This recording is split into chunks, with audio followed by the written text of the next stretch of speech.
नमस्कार। जैसा पिछले वीडियो में हम लोगों ने बात की प्रकृति के बारे में और प्रकृति के 3 गुणों के बारे में कि प्रकृति त्रिगुणात्मिका है और अपनी साम्यावस्था में वो अव्यक्त है, व्यक्त नहीं होती है। आज हम लोग बात करेंगे कि फिर प्रकृति कैसे व्यक्त होती है, कैसे सूक्ष्म का विस्तार होता है और कैसे पूरे ब्रह्मांड की, पूरे यूनिवर्स की का क्रिएशन होता है, रचना होती है। तो जैसा हम लोग पहले भी बात कर चुके हैं कि हम लोग जो नई फिज़िक्स की थियरीज़ हैं उनके भी बारे में बात करते हैं और जो प्राचीन भारतीय दर्शन है उसके बारे में बात करते हैं। तो एक थियरी है ब्रह्मांड के बारे में, बिग बैंग, जो कहती है कि ब्रह्मांड की शुरुआत हुई एक सिंगुलैरिटी से। यहाँ जो वर्ड है वो यूज़ किया गया है सिंगुलैरिटी। सिंगुलैरिटी का मतलब है एक, जो दो नहीं है, और वहाँ पर अपरिमित ऊर्जा इंटेंस्ड है एक जगह पर। अब वो क्या होता है ये नहीं बताया जा सकता, लेकिन ये बताते कि वो जो हुआ वही है बिग बैंग, और वहाँ पे एक हलचल हुई और वो फैली सिंगुलैरिटी। और वो जिस गति से फैली वो इमेजिनेबल नहीं है, उसकी कल्पना नहीं कर सकते। सांख्य कहते हैं कि प्रकृति त्रिगुणात्मिका है, उसमें 3 गुण हैं, सत्व, रजस और तमस। और जिस क्षण पुरुष, जो विशुद्ध चेतना है, ऊर्जा है, वो प्रकृति में प्रतिबिंबित होता है, वो प्रकृति से मिल नहीं सकता है, क्योंकि द टू आर सेपरेट। वो बिल्कुल एक दूसरे से अलग हैं, वो कतई मिल नहीं सकते, लेकिन वो रिफ्लेक्ट करता है, वो प्रतिबिंबित होता है। और जैसे ही वो प्रकृति में प्रतिबिंबित होता है, प्रकृति अव्यक्त से, जो अव्यक्त थी, जो लेटेंट थी, जो दिखाई नहीं दे रही थी, वो महत हो जाती है। विस्तार और कैसा महत। और सबसे पहले जो चीज मैनिफेस्ट होती है वो है सत। सत का अर्थ है सत्ता। से 2 शब्द हैं, एक तो है बिकमिंग, किसी चीज का होना, और दूसरी है बीइंग। बीइंग वो प्रॉपर्टी है जिससे बिकमिंग होती है। तो सत्ता का अर्थ, सत का अर्थ है एग्जिस्टेंस, वो चीज जिससे कुछ, किसी भी चीज की एग्जिस्टेंस होती, वो गुण जो है वो है सत्ता, वो है सत्य।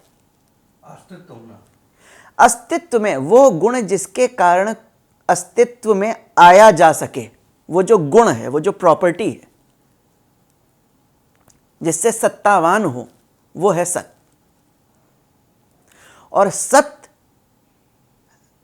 अस्तित्व में आते ही जो सत्य है, अगर अस्तित्व में कोई चीज आई, उसके अंदर ये गुण है कि वो अस्तित्व में आ सकती है, तो फिर चित्त आता है। चित्त का अर्थ है चेतना, कॉन्शियसनेस।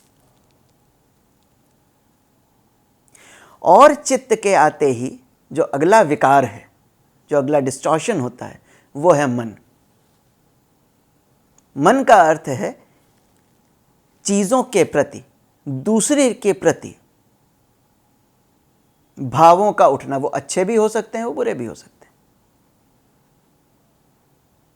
और इसके बाद आविर्भाव होता है अहंकार का। अहंकार का मतलब है सेल्फनेस, अपने आप में मैं हूं, मैं कुछ हूं, और बाकी जो मुझे दिखाई दे रहा है उससे मैं अलग हूं। ये जो बोध है, ये जो फीलिंग है, ये अहंकार है। इसको अगर हम लोग समझना चाहें, और हम लोग छोटे बच्चों को अगर ऑब्जर्व करें, तो चित्त, मन, बुद्धि और अहंकार, ये जो अंतःकरण चतुष्टय है, इसे समझना बहुत आसान हो जाता है। जैसे एक छोटा बच्चा है, जैसे ही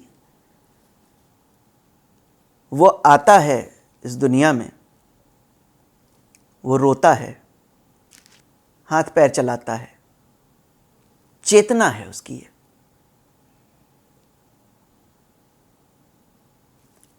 और इससे भी पहले जब वो अपनी मां के गर्भ में होता है, सत तभी आ चुका होता है, तभी वो सत्तावान हो चुका होता है, उसकी एग्जिस्टेंस शुरू हो जाती है।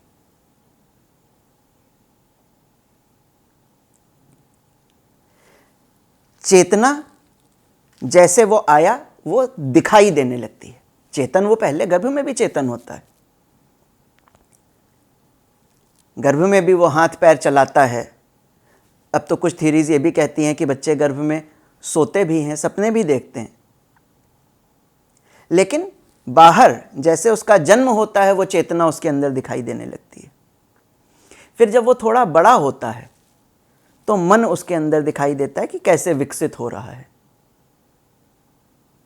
कुछ चीज़ों को देख करके, कुछ रंगों को देख करके, कुछ खास ऑब्जेक्ट्स को, खिलौनों को देख करके खुश होता है, खिलखिलाता है, हंसता है। कुछ लोगों को देख करके या कुछ ऑब्जेक्ट्स को देख करके परेशान होता है, रोने लगता है। फिर उसके अंदर धीरे धीरे से बुद्धि का जब विकास होता है तो वो बुद्धि एक टूल की तरह से विकसित होती है जो उसके मन को पूरा करती है। मन जो है वो चाहता है चीज़ों को, और बुद्धि से उन चीज़ों को वो कैसे ले या जिनको नहीं चाहता है उनसे कैसे दूर जाए उसका इस्तेमाल करता है एक टूल की तरह से। और फिर जब वो और बड़ा होता है तो अहंकार डेवलप होता है कि ये मेरा है, ये मेरा खिलौना है, ये मेरे कपड़े हैं। तो ये अंतःकरण चतुष्टय होता है, सत, चित, मन, बुद्धि और अहंकार। तो तन मात्र से ज्ञानेंद्रियां, और ज्ञानेंद्रियों से फिर कर्मेंद्रियों का आविर्भाव होता है। कर्मेंद्रियां वो साधन हैं जिनसे जो ज्ञानेंद्रियों को जो सेंस डेटम मिल रहा है, उस सेंस डेटम, वो जो डेटा, वो जो इंफॉर्मेशन है, उसको प्रोसेस करने के बाद जो एक्शन है उसके लिए कर्मेंद्रियां हैं। और फिर इन 5 कर्मेंद्रियों के बाद इनसे पूरा विश्व रचित होता है। अब यहां पे ये एक बात सोचने वाली है, ये सोच सकते हैं, ये लग सकते हैं कि भाई विश्व इससे कैसे रचित होता है? ये जो वर्ल्ड है, ये जो दुनिया है, जो मैटर है, ये तो पहले से है, मैं बाद में आया हूं। लेकिन ये भी एक हमारा परसेप्शन ही तो है। अगर इसको इस तरह से सोचें कि अगर हमारे पास ये सेंस डेटम ना हो तो हमारे लिए क्या इस वर्ल्ड की कोई एग्जिस्टेंस होगी? हम कैसे जानते हैं कि वर्ल्ड एग्जिस्ट कर रहा है? जो इंफॉर्मेशन हमें मिलती है, जिससे हम ये परसीव करते हैं, हम ये बिलीव करते हैं कि ये वर्ल्ड एग्जिस्ट कर रहा है, वो इन्हीं सेंस डेटम के फॉर्म में मिलती है। और ये सेंस डेटम जो है वो हमारे सेंस ऑर्गन परसीव करते हैं, रिसीव करते हैं, और वो प्रोसेस हो करके जो भी हमारे आसपास है हम वो एप्रीहेंड करते हैं। तो इस तरह से जैसे ही प्रकृति में पुरुष बिंबित होता है, पहले अंतःकरण चतुष्टय, चित्त, मन, बुद्धि और अहंकार, फिर पंच तन्मात्राएं जो सेंस डेटम है, फिर उस सेंस डेटम को रिसीव करने के लिए 5 ज्ञानेंद्रियां, सेंस ऑर्गन्स, फिर जो इंफॉर्मेशन हमें मिल रही है उसके हिसाब से एक्ट करने के लिए 5 कर्मेंद्रियां, और फिर 5 महाभूत जिनसे कि ये पूरा का पूरा प्रपंच रचा है। और वो पंच महाभूत जो हैं वो हम लोग जैसे पहले भी डिस्कस कर चुके हैं, आकाश, वायु, अग्नि, जल और पृथ्वी। तो इस तरह से ये 25 तत्व हैं जिनके आधार पर सांख्य ने इस पूरे ब्रह्मांड की, इस प्रकृति की, इस चराचर जगत की व्याख्या की है। और ये जो अव्यक्त प्रकृति है उसमें सब के सब निहित होते हैं, और जैसे ही पुरुष प्रतिबिंबित होता है वो अव्यक्त प्रकृति महत हो जाती है और ये पूरा प्रपंच रचता है। अब पुरुष क्या है, इसके बारे में हम आगे बात करेंगे। नमस्कार।